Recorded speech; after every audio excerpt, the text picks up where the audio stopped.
नमस्कार, cook with निशूमध्ये मी निशू तुम्हा सर्वांचं स्वागत करते। आपलं हे चॅनल तुम्ही जर का नवीन बघत असाल किंवा अजूनही तुम्ही सबस्क्राइब केलं नसेल तर प्लीज सबस्क्राइब करा आणि बाजूला असलेलं बेल आयकॉन आहे ते देखील प्रेस करा, जेणेकरून सर्वात आधी तुम्हाला नवीन रेसिपीचं नोटिफिकेशन येईल आणि तुम्ही सगळ्यात आधी व्हिडिओ बघाल। चला तर मग आपण रेसिपीला सुरुवात करूया। सँडविचसाठी लागणारं साहित्य आपण बघूयात। एक मध्यम आकाराचा बटाटा उकडून घेतलाय आणि तो मॅश करून घेतलाय।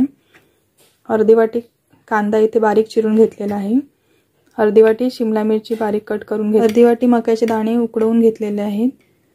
थोडीशी कोथिंबीर, अर्धा टीस्पून मिक्स हर्ब्स, एक teaspoon tomato ketchup, 1 teaspoon red chilli sauce, 1 teaspoon green chilli sauce, 2 चमची चीज बारीक किसून घेतलेला आहे। मेयोनीज 1 मोठे टेबलस्पून, 1 टीस्पून चिली फ्लेक्स आणि चवीनुसार मीठ। इथे 8 ब्रेड स्लाइस घेतलेले आहेत। आता आपण इथे सर्व एकत्र करून घेऊया।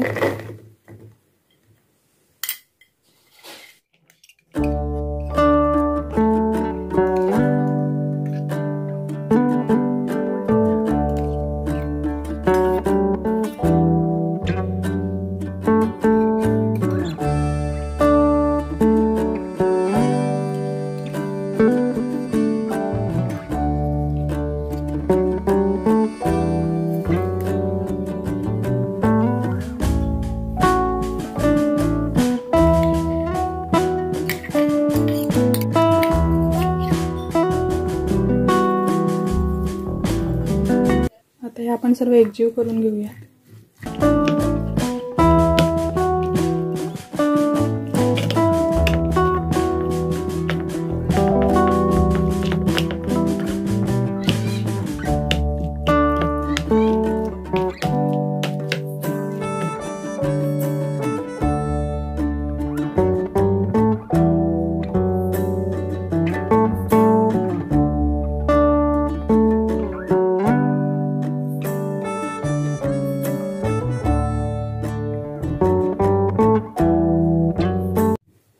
अशा पद्धतीने 5 मीडियम आकाराची सँडविचेस तयार करून घेतल्यात। आता आपण ही बटर लावून तव्यावर टोस्ट करूया।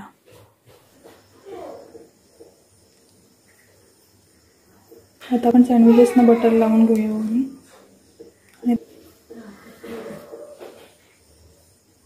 आता हे सँडविचेस आपण दोन्ही साइडने प्रॉपरली टोस्ट करून घ्यायचे आहेत।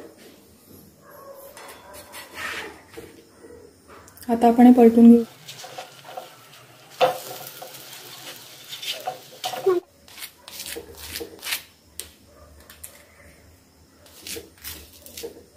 फ्लेमवर सँडविचेस दोन्ही बाजूने चांगली क्रिस्पी होईपर्यंत भाजून घ्यायचे आहेत। आता हे आपले सँडविचेस रेडी आहेत। आपण आता प्लेटिंग करून घेऊयात। तुम्ही बघू शकता किती छान क्रिस्पी झालेले आहे। आता सँडविच खाण्यासाठी रेडी आहे। तुम्ही देखील तुमच्या घरी अशा पद्धतीने सँडविच बनवून बघा आणि मला नक्की कमेंट करून कळवा की सँडविच कसं झालं आहे। व्हिडिओ आवडल्यास व्हिडिओला लाईक करा, चॅनलला सबस्क्राइब करा आणि व्हिडिओ शेअर करायला विसरू नका।